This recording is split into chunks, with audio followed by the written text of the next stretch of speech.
Just making sure that we are, oh, we are streaming. Okay. So that is good. Hello, hello. Hello, folks. We are going to officially get started at 5 past, just to let you know. Just want to give people some time to actually get into the webinar. I will go ahead and share my screen to start off with. And just in case anyone is wondering, yes, you will get a recording of the presentation and everything else after that, after the webinar is done. So if you have to leave early, absolutely no worries. And also feel free, if you have any Q&As already, we have a Q&A option available. So please feel free to put in your Q&As during the chat. Can we enable closed captions? Someone has already asked. Let me see if I can do that.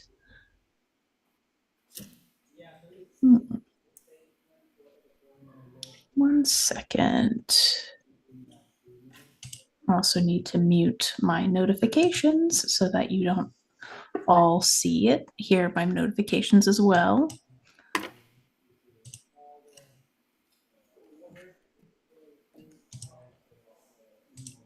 One sec.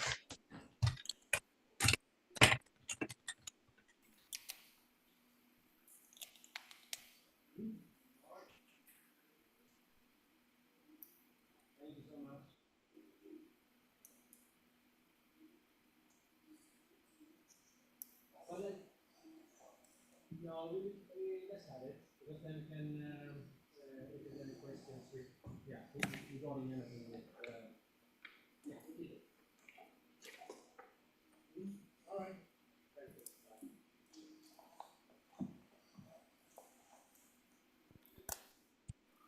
Hello. Please read the chat. We're investigating right now if we can enable some closed captions. Thank you for asking. Let me also type that in the chat in case.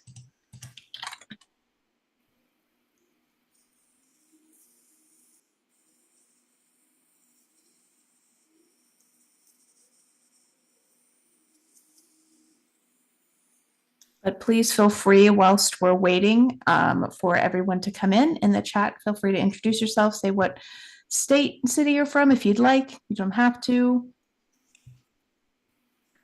And it might be interesting to know what you know about robotics whilst we investigate captions.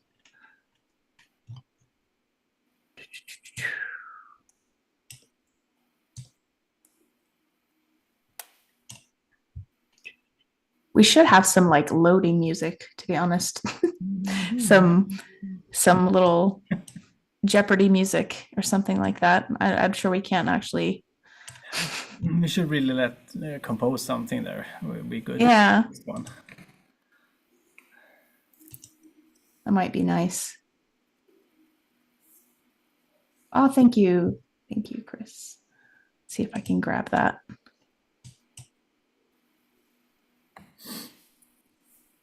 All right. Hopefully that will open in the right window. Nope, it will not. Okay. All right. 1 second. We're just waiting for a bit of time for people to come in. All right. Meeting. I can't seem to find the, whoops, sorry. Showing you everything. Yeah.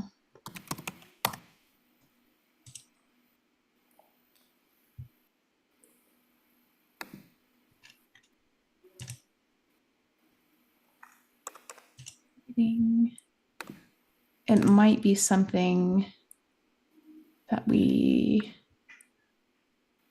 have.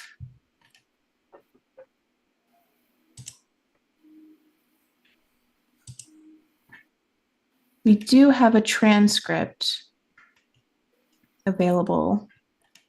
I don't think we have. Yeah, I don't think we have the ability to. I will turn on that we are enabled automated captions, but I'm not sure how well this will work, but we'll enable that now. I'm not sure if that will affect this meeting or not, but we'll do our best. So, and I'll also type the answer into the chat so that this person can see it, but we will have a transcript if I recall. So that will happen. Okay, so let me just type this really quickly into the chat so that I can make sure this person knows. Are you playing with something, Eric? Yes, that's what a microbit sounds like when you haven't programmed it before and you connect it. So I wanted to get another microbit, and I picked one that has never been used. So that's a demo microbit code that makes noise, which is really nice for us pause music. Okay.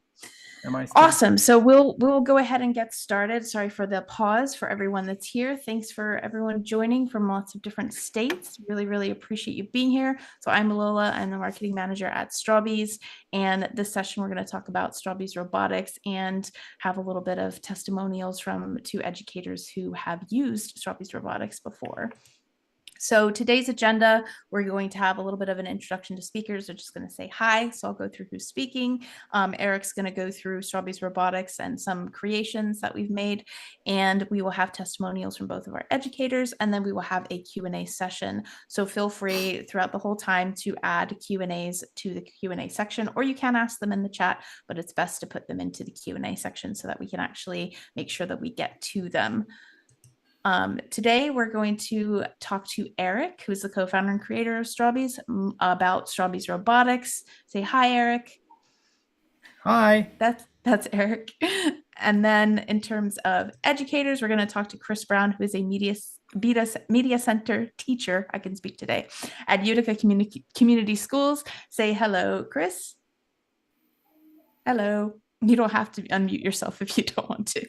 Now it works. Now that I'm not trying to unmute myself. Hi, everyone. No worries. And then we're also going to talk to Anna Babette, who is the digital learning coordinator at Copperas Cove ISD in Texas. You say hi, Anna Babette. Hello, guys. Hi. Hello. All right, cool. So first and foremost, let's already, since we've got a little bit of intro going, get an intro to Strawbees Robotics with Eric. And I will mute myself so that you can go ahead, Eric. I'm coming in here. Okay, so you see my screen a little bit there, do you? I can see the share bar. I can pin you. Yeah, but it's good when we can just as long as you can see me a little bit here on the side, it's good. Okay, so Strawbees Robotics. So on this image, obviously the construction system is not there, but I'll go through that when we go live or when I show some actual projects here. So we will now cover the electronics in the system. So we have chosen to start with using the microbit to be able to program our creations that we build with Strawbees. And the Strawbees system, as I said, will be covered later. So to be able to use the microbit in the Strawbees system, we have developed a little circuit board there. There are robotics inventions. You can see that little board in the center of the image. Next to it is a screwdriver for connecting any kinds of those servo arms onto a servo. It's a regular standard servo, so you can actually use any servo you can find. You can also use continuous rotation servos if you find them. And then the most important part here is the servo mount is a small little white piece on the screen there that you put on the servo. And that means that you can snap a servo into any robot you have. And this is one of the biggest differentiators to any other construction system. And I'll talk a bit more about why later, but it's one of the power features that you can just snap it on. The second really important piece is the yellow clip there, which clips onto the robotics kit. So we can actually go to the next slide and show how they interact. So the microbit, you put it inside of the robotic inventions board. And then you clip the yellow clip onto your board and put batteries inside, and you connect your servo to either of the 3 servo ports that we have. And so you can control up to 3 servos. There might be some crosstalk or power dipping if you use all three at the same time, which is quite interesting. It's for us, it's a learning point because then you start pulling too much voltage from what it can deliver from 3 batteries. But if you figure that out, you can start figuring out how to slot out the movements. But that's advanced level. It's not something you should do on a 101, but now I'm doing it anyway. But so welcome to being in a Torsten webinar. I love that kind of stuff where you can see how can you use other microbits mount. I can go into the questions in the Q&A, so let's save those questions there. You can control like whatever servo or movement you have. It's easy to control with the Strawbees with it. Let's suffice to say that.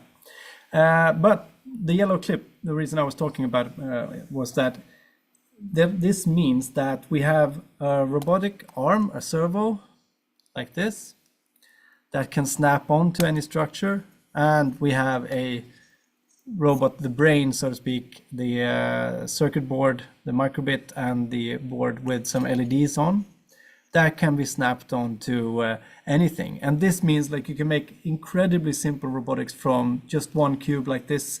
So I'm using a program. This is not a cube, it's just a rectangle. It doesn't have eyes. So the robotic invention actually comes with eyes too. So but we can just turn them on if you want to see what happens when we turn on the first really low threshold creation. and this is one of the power features. I love this. You can have a couple of robot skeletons in the office or in the classroom. I mean, I have a lot of robot skeletons in the lab where we are now. But once you have that connected, you can start animating your creations. So we're going to show some more later, but this is just very basic, saying hello world robot, and I would prefer to like glue on some eyes here or something.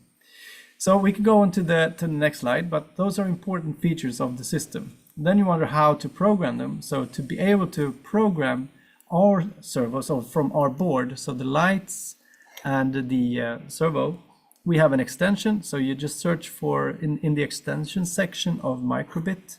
If you've used it before, you go in there and you search, and you type in Strawbees, and you find robotic inventions, Strawbees robotic inventions for the microbit. And when you have added that, you get these wonderful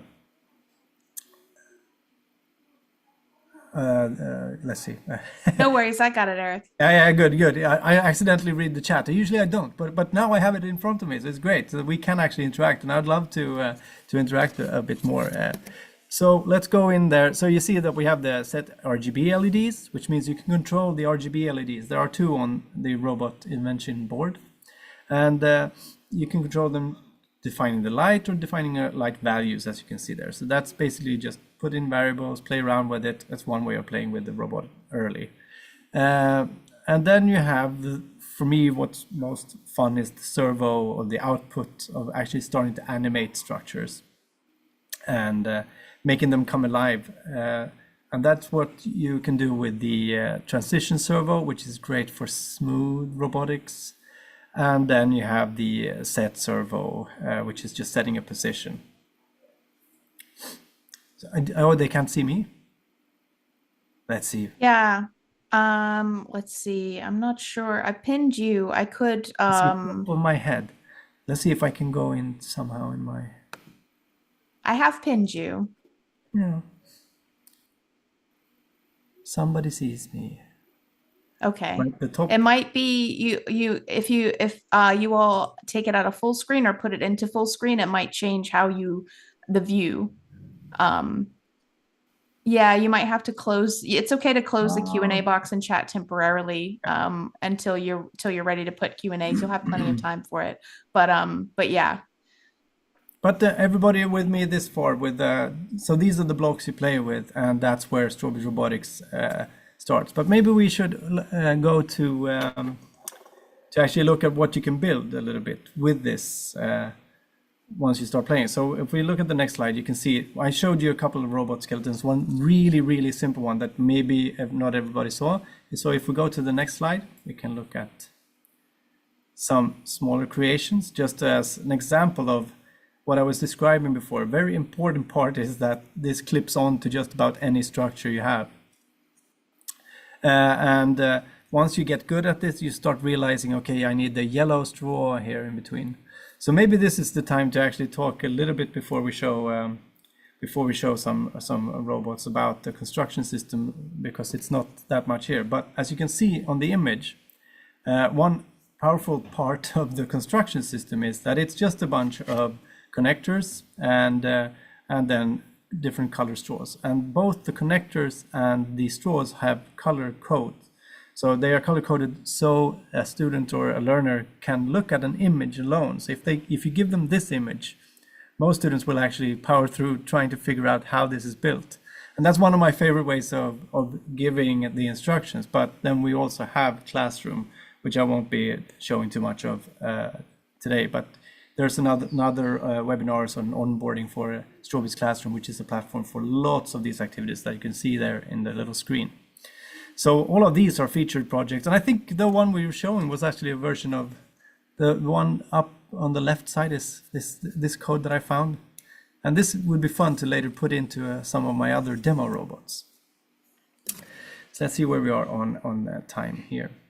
But maybe we should run through, before I do some live demos, or maybe how many has everybody played with Strawbees or used Strawbees before? Or should I show the connectors? Maybe a little bit. Yeah, you can. You've got like a good 4 or 5 minutes, so. Yeah, but then it's good.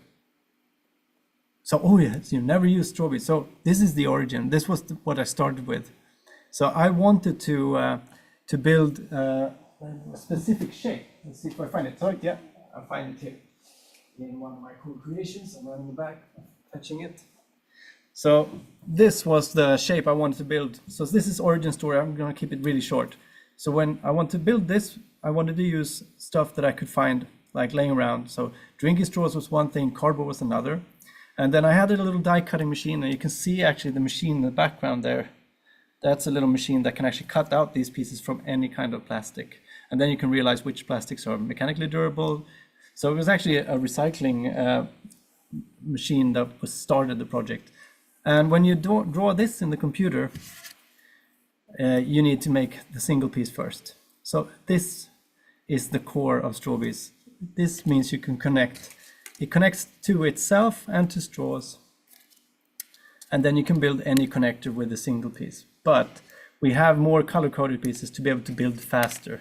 And as you probably see from some of the testimonials, you can see that the kids figure this out themselves in really, really cool ways, even though we have support for it. But this is the origin, and these are the connectors. And so you squeeze them into straws, connect them to each other.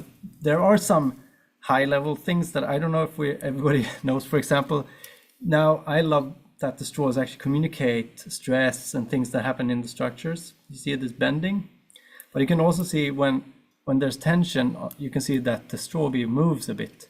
So it actually does a lot of signaling that is not necessarily something that everybody knows what's happening, but your brain is picking it up and actually learning.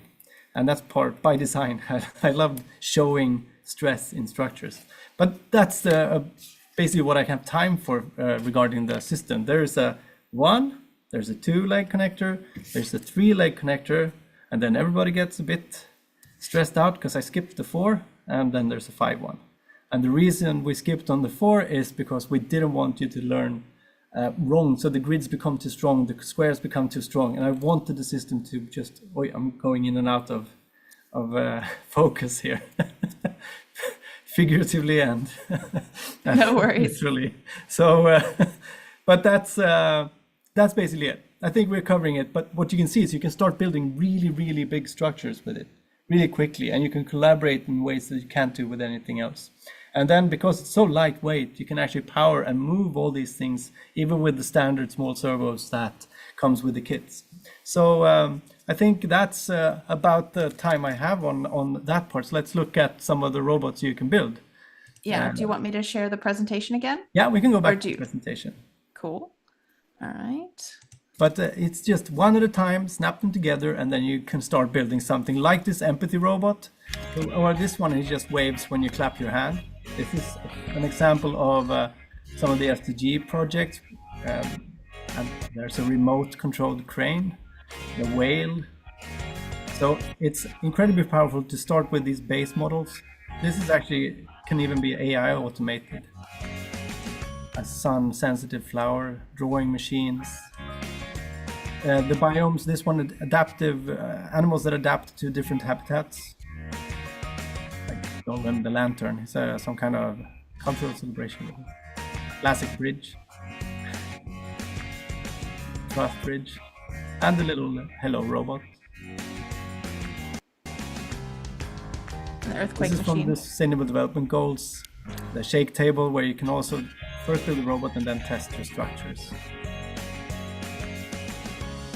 And these ones actually communicate through radio to each other, so it knows when another robot comes in. And it's like the Furbies from the late 90s. And now they've kind of revamped the Furbies, and you can actually build all of these things. And there is a place to find all these projects. All the things that I've shown now is on Classroom. So you can get everything there, and you can start with following those instructions. You can follow it any way you want, but then you can start the journey of actually taking complete agency over it. So I don't know how...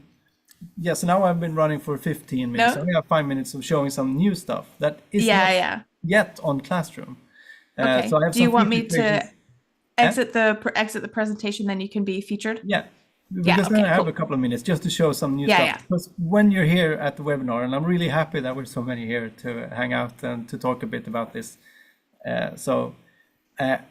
This is the lab where we design some of these things. And the things in the background are really big structures. They're for summer camps this summer, where they're collaboratively going to build big machines. So then I do some base model design and some ways for them to be able to collaborate and build that at speed.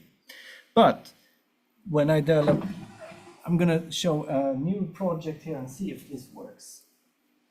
Not the turtle. So myself, I've always loved physics. So when I do robots and robotics, I always like including some physics. So do you all see this? This is a new thing. It's going to be in Classroom very soon, actually. So I have two. This is a student unit, or they can use it in pairs. So this is in production right now. And we've had model runs before because I really love conservation of energy. It's like something very tactile and fun, but the robotics can be there just not only for having fun with the programming, but actually to make the scientific method easier to follow. So this is a very simple model run. You can vary the potential energy in the system by switching these straws, for example, really quickly. So it's quick, it's just do two straws.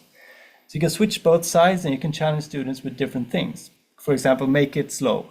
What's the slowest you can make it given these three segments? Or the fastest, but it's actually more fun to do the slow, the slow one. So then you start out without robotics and you do your experimentation. And you start learning about what the friction forces in here. So there's friction forces in the track. So depending on the width of the track, it goes different speeds down the hill. You still have the same basic kinetic energy when you start. So the potential is the same. So it's only losses that you can produce in here. So I can actually vary the speed by, for example, making it slower. Let's see if we can make it so slow that it doesn't go down by making the track wider. So when I can actually bring the camera over here so you can see some of it. So I was making the track wider by, this is something unique also to the system, that it's pliable. So you can actually kind of modify it by just squeezing. So now I'm going to drop it again and see if it goes slower. Oh, too slow. So we went too far. So I squeeze it. And this is what I think is most important. It's these small changes that you can make. And then the next step for the students is doing, how do we get to know, how do we measure this?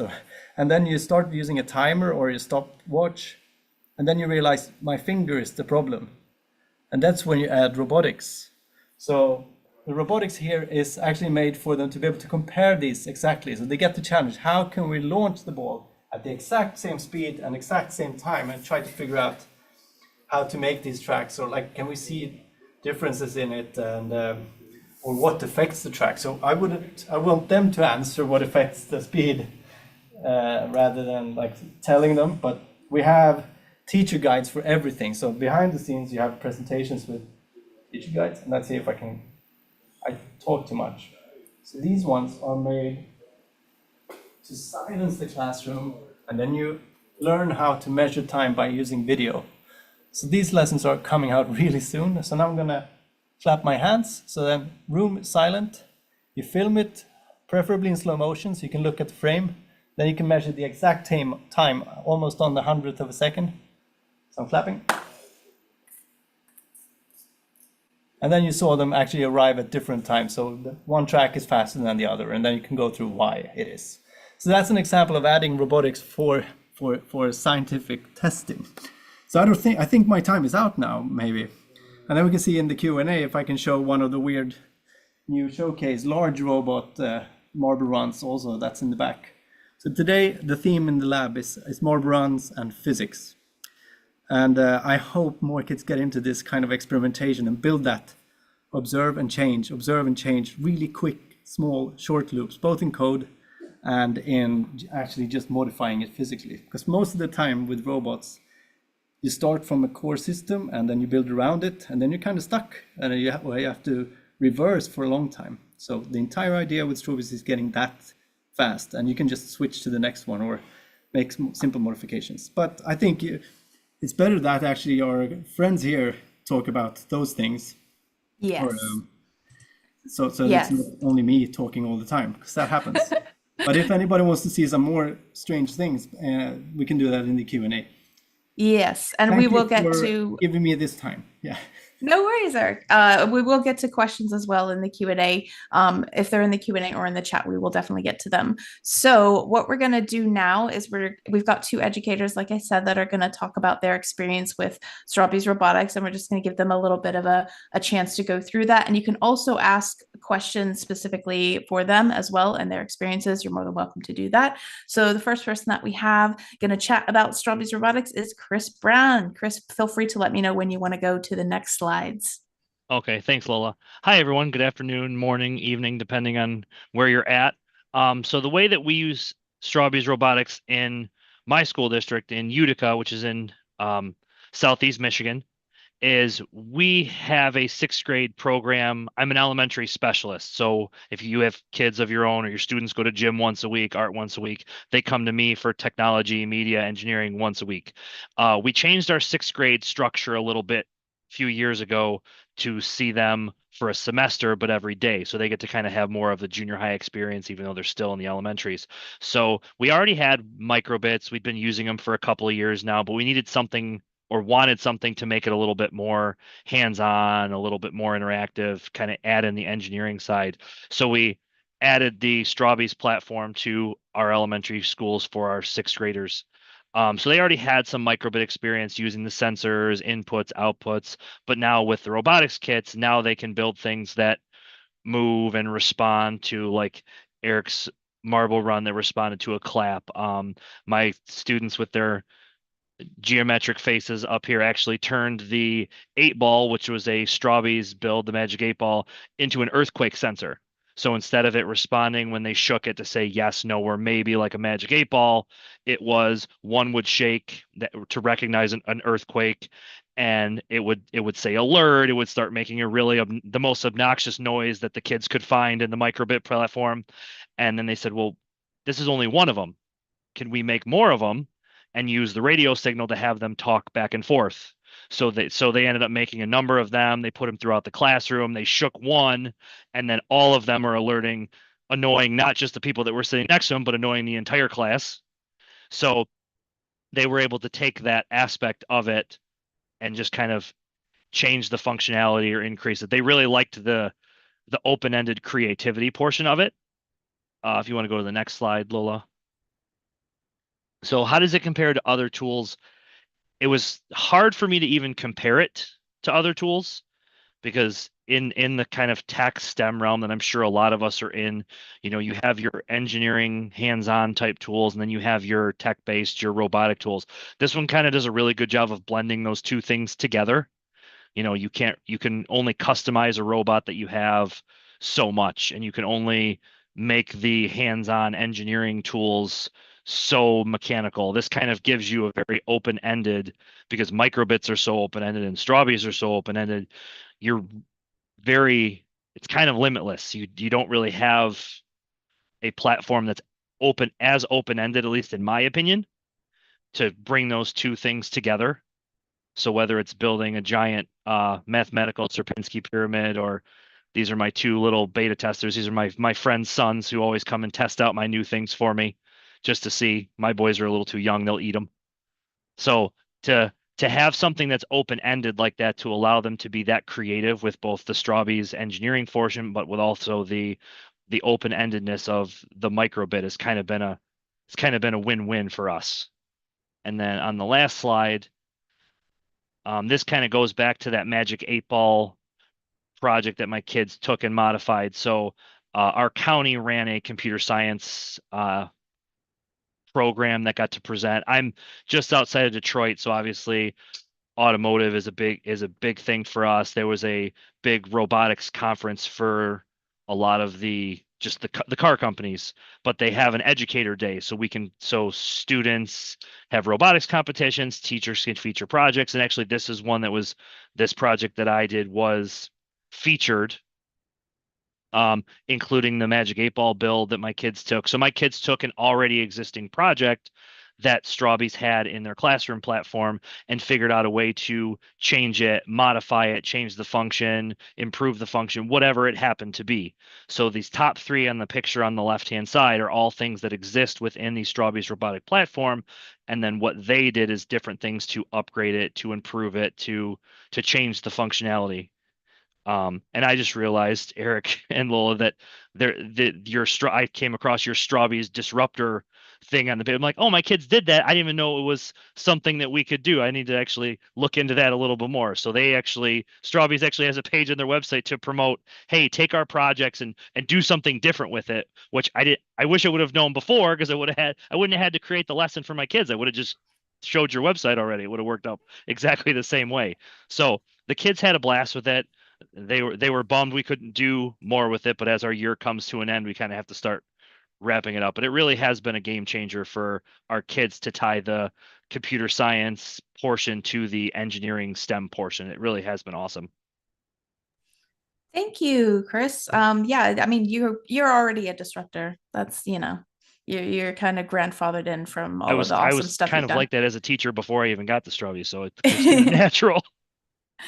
Awesome. So yeah, we will, if you have any specific questions for Chris, and we also shared the case study that we have on the website of Utica, which you're more than happy to read, then feel free to ask. But the next person that we're going to chat with is Anna Babette, who's going to talk about her experience with Copper's Cove. Hey guys, this is Anna Babette from Copper Scrub ISD.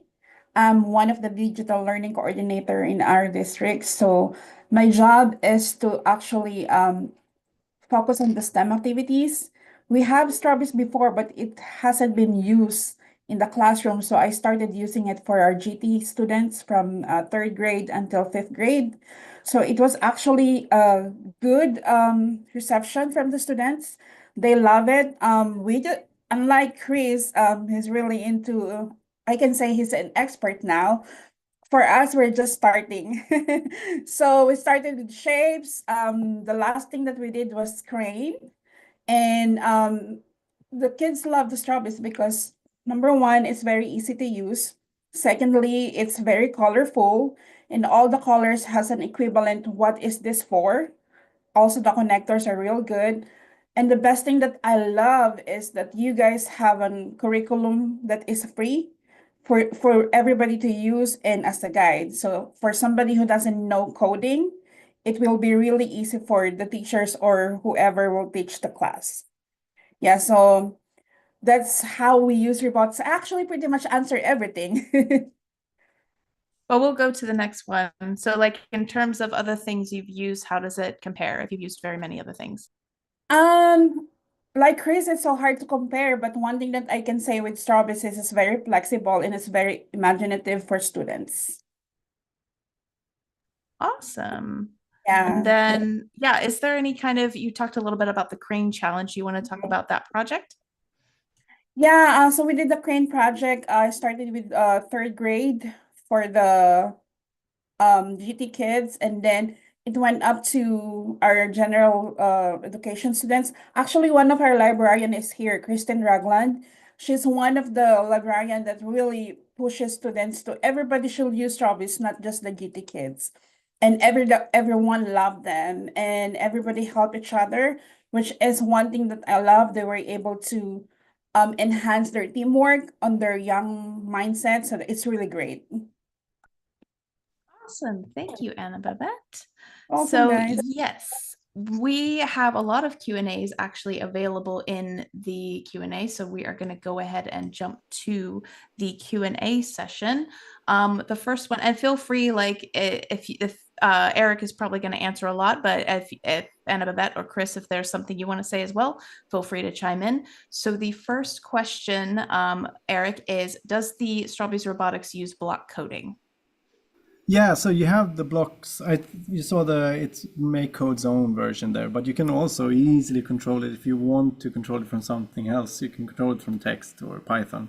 But the block coding that you see in MakeCode is just like Scratch or any other block coding system. So you would be well at home using it. I hope Chris Brown and Babette have tried it, can kind of back me on that. But it's regular block Absolutely. coding. Yes, I agree. Very easy place to start.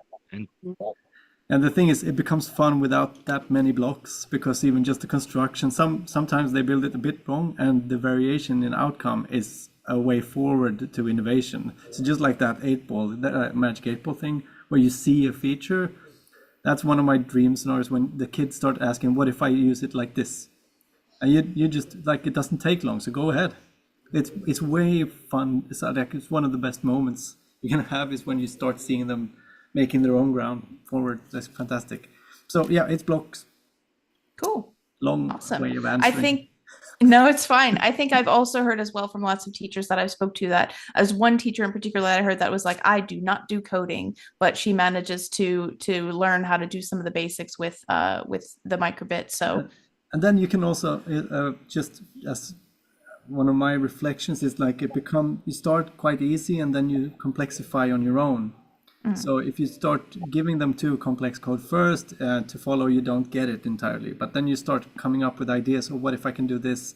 And then it's a pull system. So that part of the learning, when you're defining, is much easier to go into. Then it's more about us facilitators to figure out how to do it, and can we back it up with enough help and the facts on our side in classroom. And I think that's where we always want to develop. So just throw us an email or put something in the fact. We love getting more tasks and challenges from everyone.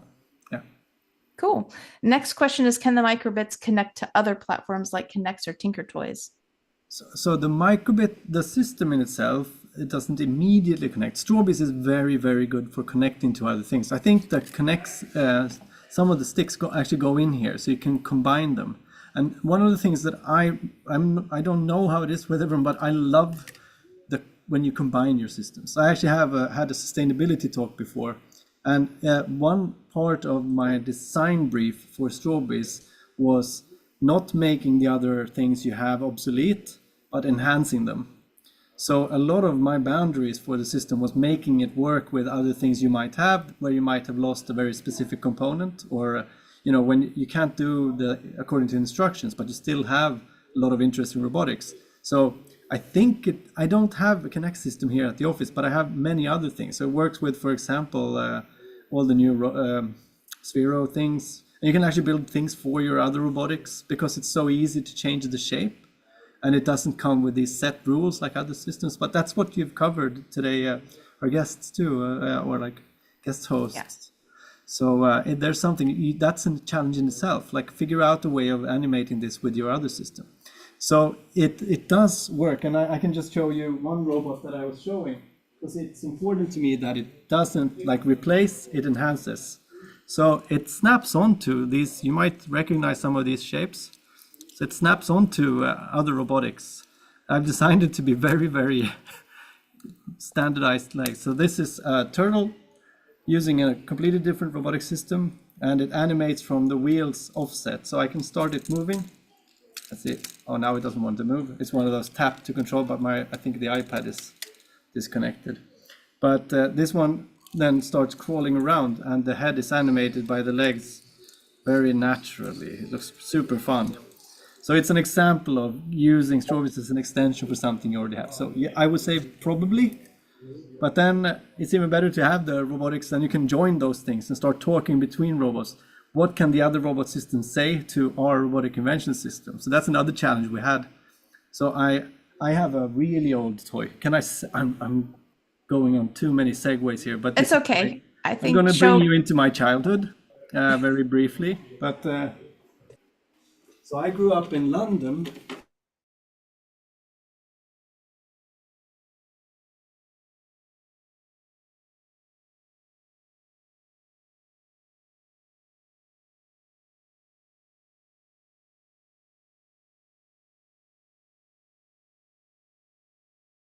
I think it was 84. My neighbor had it, but then my connection is unstable. But yeah, I don't know if I was frozen or if you were frozen, but it's fine. We're back. But just this is quite fun. So this is a robot from 1978. It's a really old toy from the UK, but it's like you just program it to walk forwards and turn.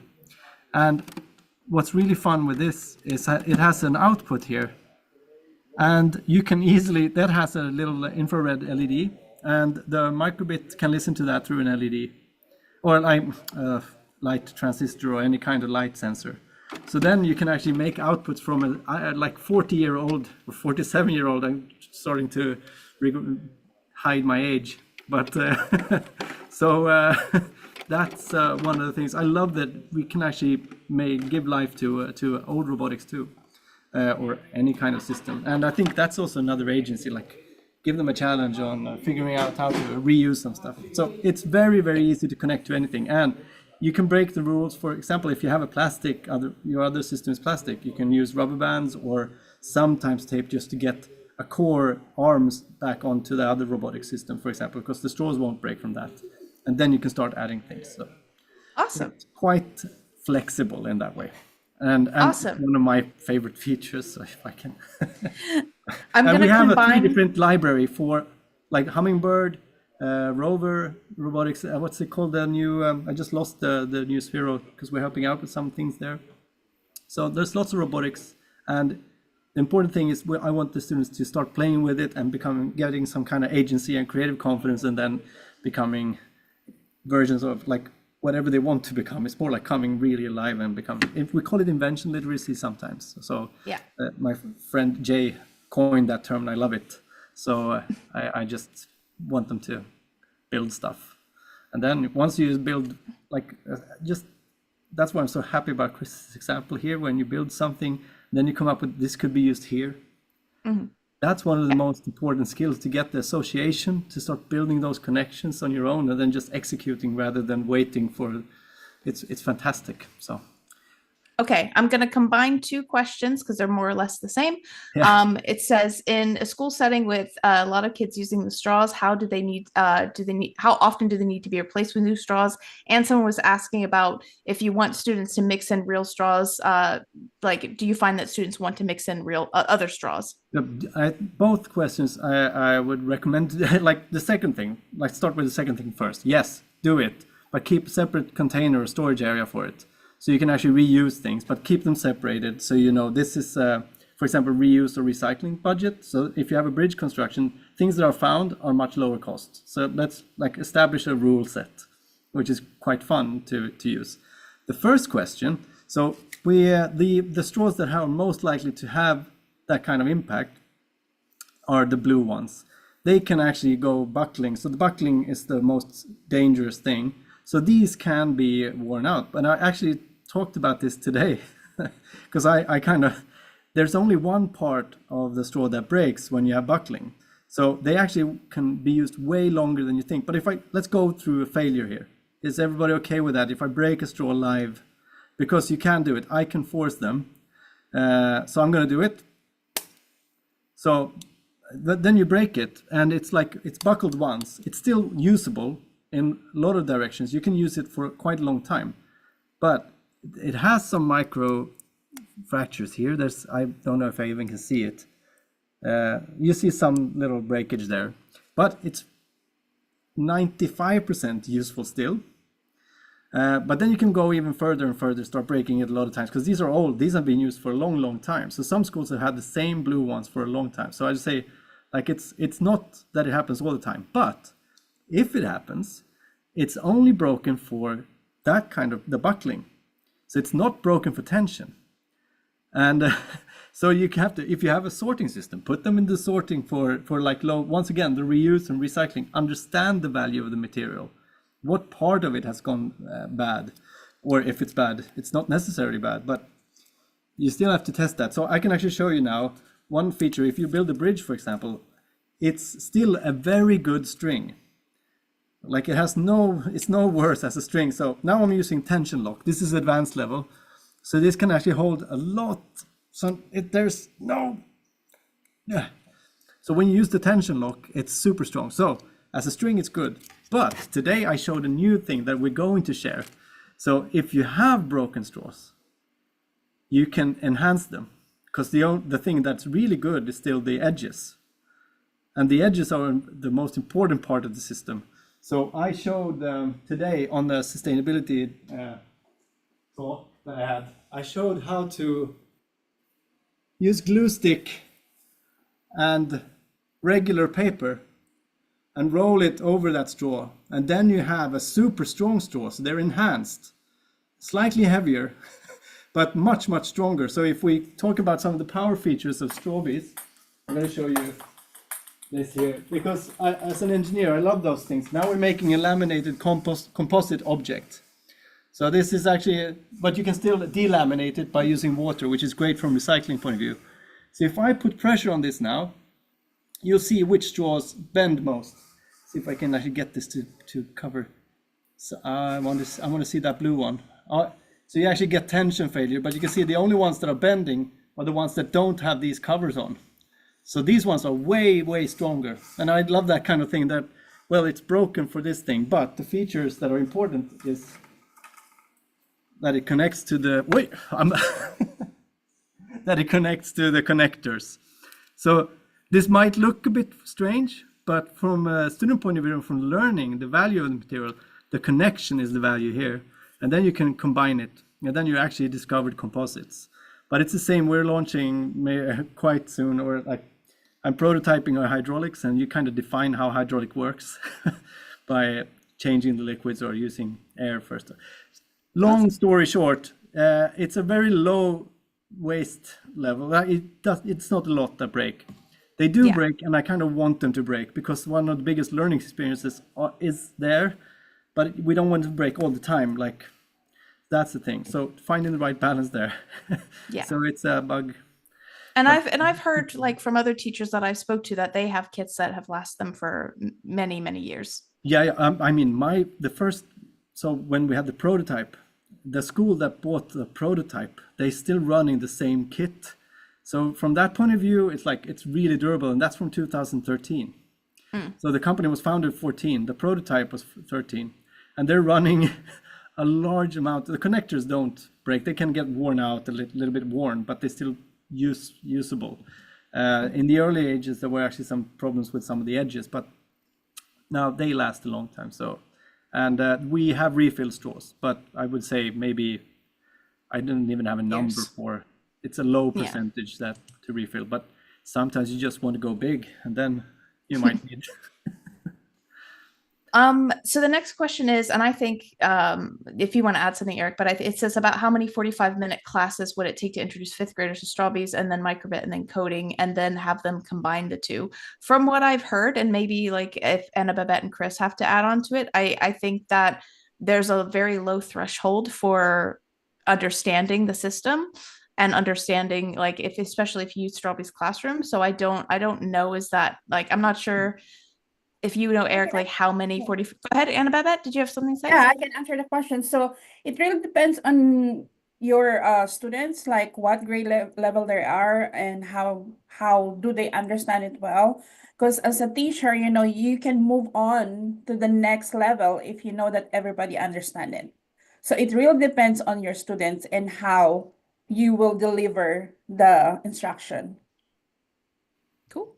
Awesome. Yeah, I agree. And one of the things that I personally really like about using MakeCode is when you put the Strawbees extension into your MakeCode project, it will actually show you a virtual version of the servo motor and what it does. So you can test out your code and make sure all of that's done. So I see my sixth graders for all my students for 50-minute blocks at a time. So it might be a day or two to get the code figured out, a day to build whatever they're building, and then a day to integrate the two, depending on how well or how much support they're going to need from me. But MakeCode's really nice for that because you can virtually simulate exactly what those servo motors are going to do. It doesn't look exactly the same, but it does show you the movement, the positional changes, and all those things that the microbit with that robotics board and servo would do in the physical world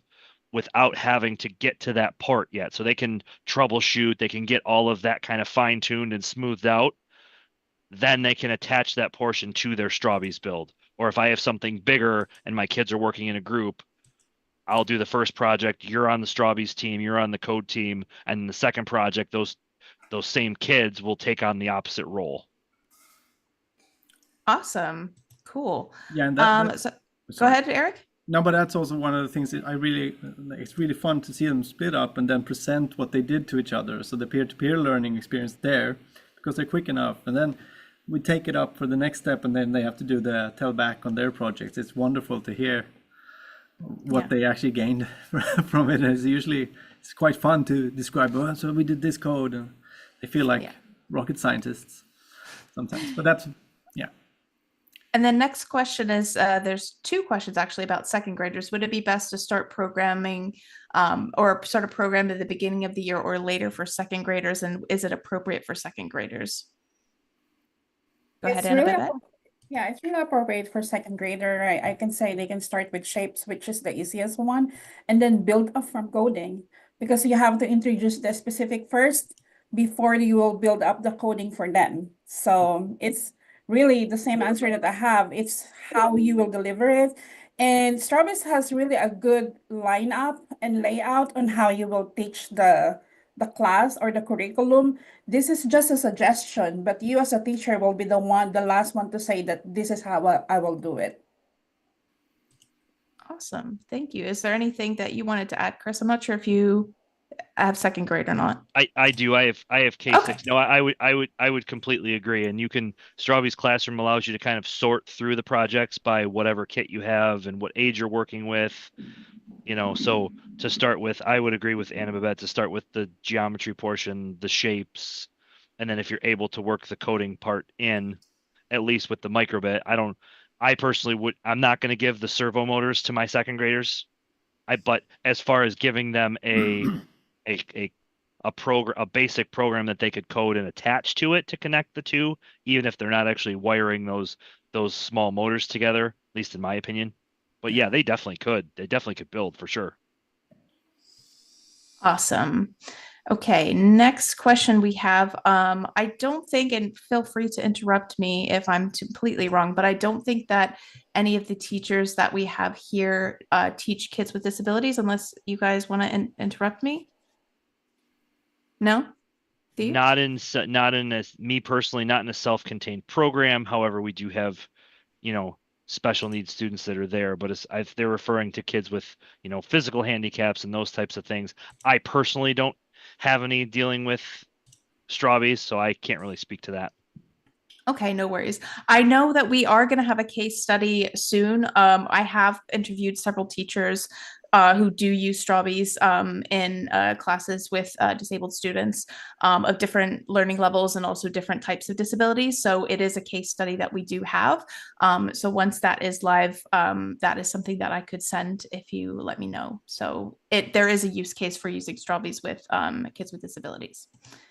So the next question is the coding program free to download to iPads, and can iPads be used to work with Strawbees and Microbit? I think yes, it is. You can use. It is. It's more like the problem with sometimes when you have a lot of iPads and using Bluetooth, it can be, but they have solved it quite well, so it should work. But just be prepared for the first time to get used to knowing the symbols you have. But they guide you through it, so it works to program actually from iPads. Awesome.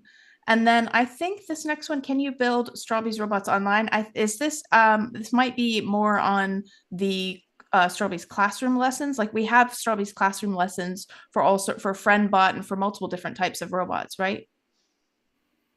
Yeah. Well, sorry, but I think I lost the first part. I think somebody wants to know about, I was asking, can you build Strawbees Robots online? I'm assuming that they're referring to having lessons. Yeah, the lessons are online. You can only do the simulation, as you said, on the movement online, but then you have to have the physical item to build the actual. So we don't have any digital twin for the construction system, at least not yet, because it was really tricky. We have actually tried, but it's a very strange connection. They're not easy to simulate. But then I saw another the micro. Gabriella did clarify kids with physical handicaps. So again, the case study that I've looked at, there was a case for working with assistants and with people with students who have like assistants to help them pick out certain things. So I have that use case includes kids with physical handicaps, but I don't think that applies to either Chris or Anna Babette, so I don't think that they can speak on it. But we will have that case study up 100%. There is another question about, and Gabriella, we will totally be in touch with you.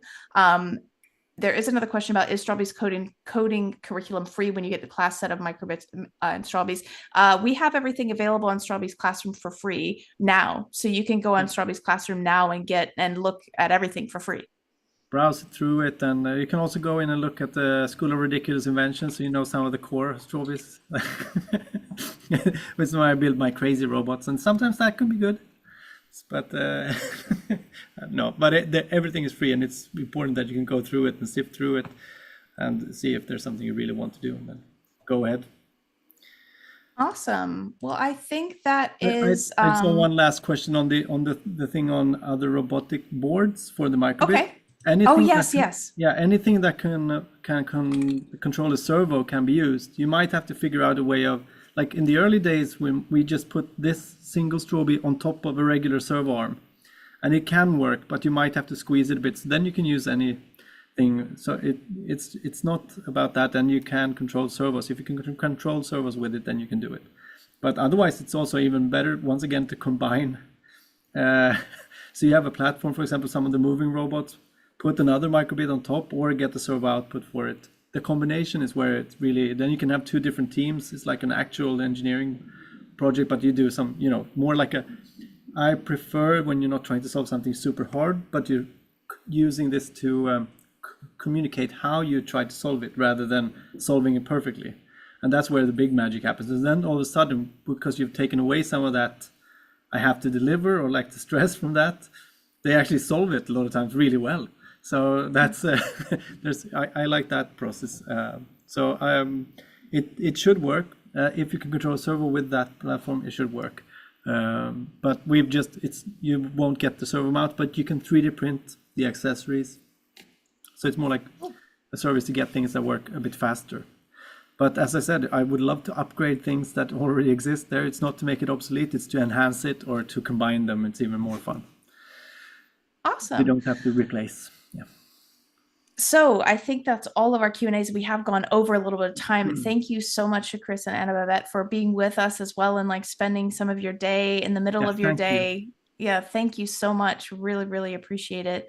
And thank you to everyone who's attended. You absolutely will get a recording by email. Give us a little bit, a day or two to put all that together in a nice little blog.